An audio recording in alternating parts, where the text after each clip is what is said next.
और आज जिनको जिताने के लिए मैं यहाँ आया हूँ, मेरे प्रिय मित्र और भाजपा के वरिष्ठ नेता श्रीमान प्रहलाद जोशी जी, जोर से ताली बजाओ जोशी जी के साथ।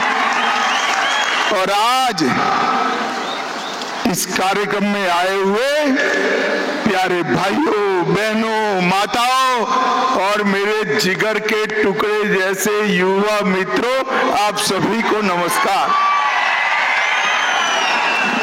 मैं सबसे पहले ताई भुवनेश्वरी को प्रणाम कर मेरी बात की शुरुआत करता हूं।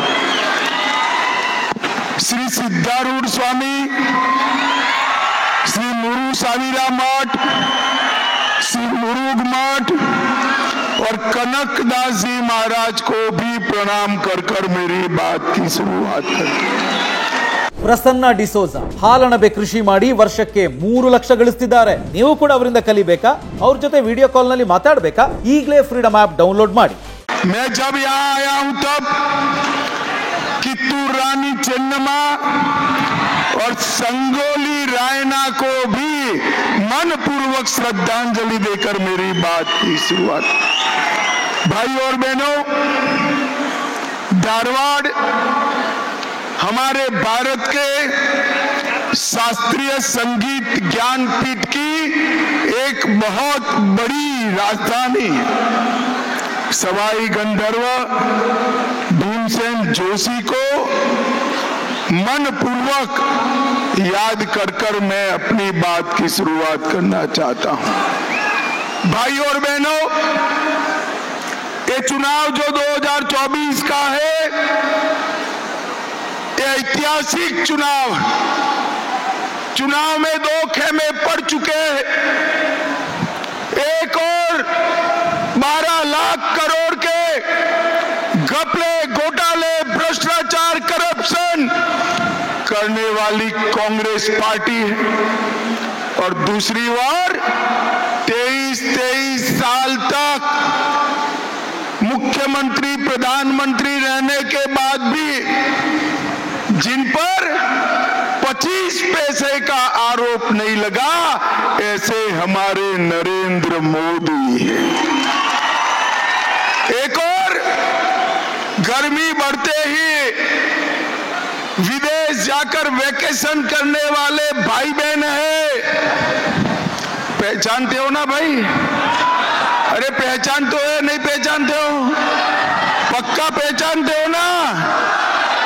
एक और विदेश में वैकेशन करने वाले भाई बहन है और दूसरी ओर 23 साल तक दीपावली की भी छुट्टी लिए बगैर सरहद पर जवानों के साथ दीपावली मनाने वाला नरेंद्र मोदी। एक और पीएफआई पर बैन लगाने वाले नरेंद्र मोदी है और दूसरी ओर एसडीपीआई का समर्थन लेने वाली कांग्रेस पार्टी है। भाइयों बहनों, ये दोनों के बीच में तय करना है कि अगले 5 साल तक इस देश का प्रधानमंत्री कौन हो, इस देश का शासन किस पार्टी के साथ। मुझे बताओ हुबली धारवाड़ वालों, आप किसको पसंद करते हो? जोर से बोलो, किसको करते हो? और जोर से बोलो, किसको करते हो? अरे सिर्फ हुबली धारवाड़ नहीं, कश्मीर हो या कन्याकुमारी, बंगाल हो या गुजरात, मध्य प्रदेश हो या उत्तर प्रदेश, कर्नाटक हो या तमिलनाडु, सब जगह मोदी मोदी मोदी मोदी मोदी मोदी के नारे लगे। भाई बीच में घूमे बगैर साथ में चारों ओर देश भर ने तय किया है कि इस बार प्रचंड बहुमत के साथ मोदी जी को जिताना है।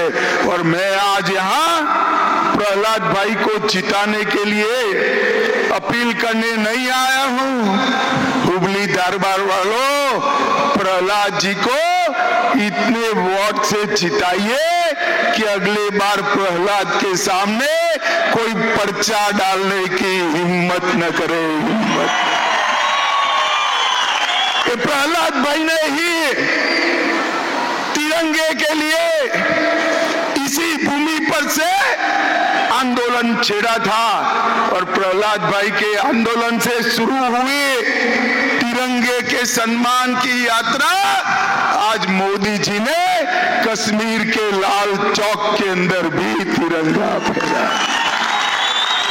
मुझे बताओ हुबली धारवाड़ वालों, ये कश्मीर हमारा है या नहीं है? अरे जोर से बोलो, है या नहीं है? ये खड़गे साहब कहते हैं कर्नाटक राजस्थान वालों को कश्मीर से क्या लेन देन? अरे खड़गे साहब, आप 80 पार कर गए मगर कर्नाटक वालों को जान नहीं पाए। मेरे हुबली धारवाड़ का बच्चा बच्चा कश्मीर के लिए अपनी जान देने के लिए तैयार है। भाइयों बहनों, मुझे बताओ धारा 370 हटनी चाहिए थी या नहीं हटनी चाहिए थी? जोर से बोलो, हटनी चाहिए थी या नहीं हटनी चाहिए थी? 70 साल से एक कांग्रेस पार्टी धारा 370 को अपने अनोरा संतान की तरह गोदी में खिलाती रही, वोट बैंक की राजनीति करती रही। मोदी जी को आपने 2019 में दूसरी बार प्रधानमंत्री बनाया। 5 अगस्त 2019 को धारा 370 को मोदी जी ने समाप्त कर दिया। भाइयों, समाप्त। अरे राहुल बाबा उस वक्त पार्लियामेंट में खड़े हो गए। कई बार तो मुझे लगता है ये पार्लियामेंट में न बोले तो कांग्रेस पार्टी का भला हो जाए। ये खड़े हो गए, खड़े होकर बोले 370 मत हटाओ। मैंने पूछा क्यों ना हटाए भाई? तो उन्होंने कहा कश्मीर में खून की नदियां बह जाएगी। अरे राहुल बाबा 5 साल हो गए, 5 साल खून की नदियां छोड़ो, किसी की कंकर चलाने की हिम्मत नहीं है। कंकर चलाने, माताओं भाइयों बहनों, मोदी जी ने देश को आतंकवाद से सुरक्षित किया है। कांग्रेस की सरकार थी, सोनिया मनमोहन की सरकार थी, 10 साल चली। आए दिन आलिया, मालिया, जमालिया पाकिस्तान से घुस जाते थे, बम धमाके कर कर चले जाते थे और मौनी बाबा मनमोहन सिंह कुछ नहीं बोलते थे। आपने मोदी जी को प्रधानमंत्री बनाया, पाकिस्तान ने उरी पुलवामा में फिर से हमला किया, मगर पाकिस्तान वाले भूल गए कि इस बार कांग्रेस नहीं भाजपा सरकार है और प्रधानमंत्री नरेंद्र मोदी है। नरेंद्र मोदी।